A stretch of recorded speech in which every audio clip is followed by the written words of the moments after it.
As a Stardew Valley player with almost 1,000 hours in the game, I thought I would share some tips and tricks that I wish someone had told me when I first started playing this game. There are so many things in this game that aren't very signposted or that can just make your life easier that you're not going to know unless you find out through someone or by accident. So here I am today to share with you the things that I wish someone had told me 500 hours ago in this game. Tip number one, the first thing I do when I start a new Stardew Valley game is I go into my settings and my options, and I always check the always show tool hit location. So when you first load into the game, it won't be checked, and then when you're using your tool, especially when you're new, you don't know where the tool is going to hit. And even me now, I still don't really know. I couldn't tell you. Obviously it's going to be in front of you, but you never really know where your tool is going to hit down.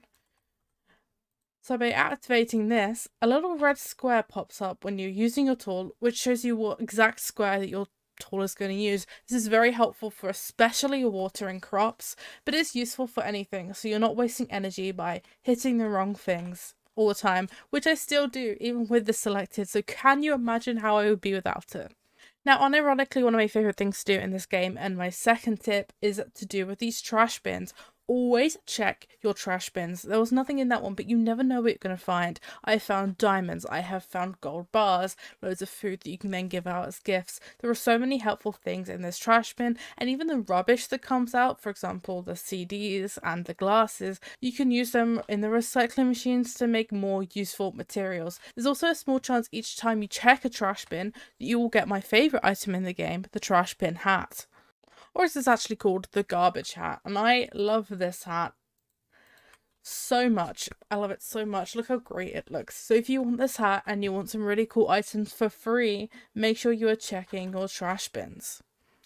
Next, never donate your first dinosaur egg, and also never donate your first prismatic shard. Prismatic shard isn't the worst thing in the world to donate, but the dinosaur egg is kind of hard to get and it's very annoying to get. However, there is an easier way of getting them. With your first one, when you have an upgraded chicken coop, if you come over to where your hay is and go to this machine here, you can chuck in the dino egg and it will incubate the egg, and after a certain amount of time it will produce a little dinosaur for yourself, and after a while that dinosaur will start giving you more and more dinosaur eggs, which then you can turn into the mayonnaise, but also then you can donate to Gunther rather than donating your first one to Gunther and then not having access to dinosaurs and having to hope that you quickly find a new dinosaur egg, because as I said, they're kind of annoying to find.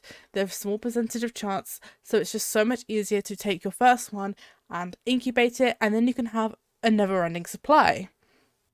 And similarly, a prismatic shard can give you one of the most important items, in my opinion, in the game, the galaxy sword, especially if you can get to the desert quite quickly. A galaxy sword is so helpful and so important in your progression. It's one of the best swords in the game.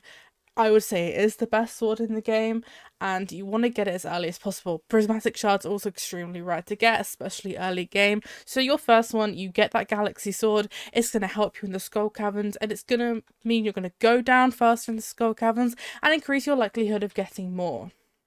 Now, something I didn't know embarrassingly for so long that I genuinely had to Google is to make sure you are triggering Caroline's 2-heart cutscene.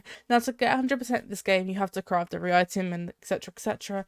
Something I didn't know how you got was tea bushels. I just couldn't figure it out, and I had to Google it. And you get them from Caroline after her friendship cutscene. So when you have enough hearts of Caroline, you need to make sure you come into our house, and where this door is, you go inside, and this cutscene will trigger.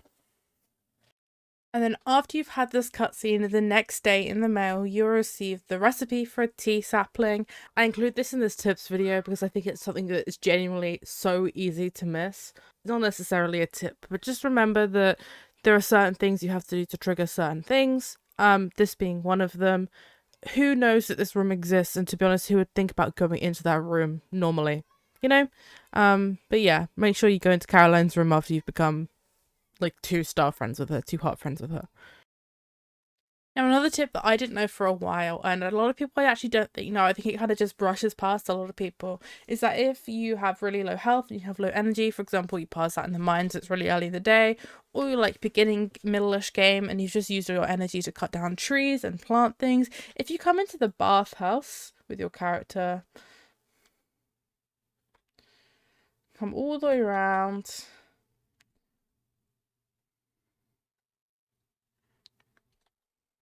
and coming to the pool, and then just stay still, your health and your energy will start to replenish. It doesn't take a huge amount of time. So for example, it's like kind of early afternoon, it might be worth coming down, even if you only get to halfway. If you have more things you want to do in the day, if you come to the bathhouse, sit in, you can get some more energy and you can carry on doing things with your day. This is especially good, say you're trying to clear out your farm, you have things that you haven't got enough energy for. Rather than wasting your food to do so, you can just come to the bathhouse and replenish your energy.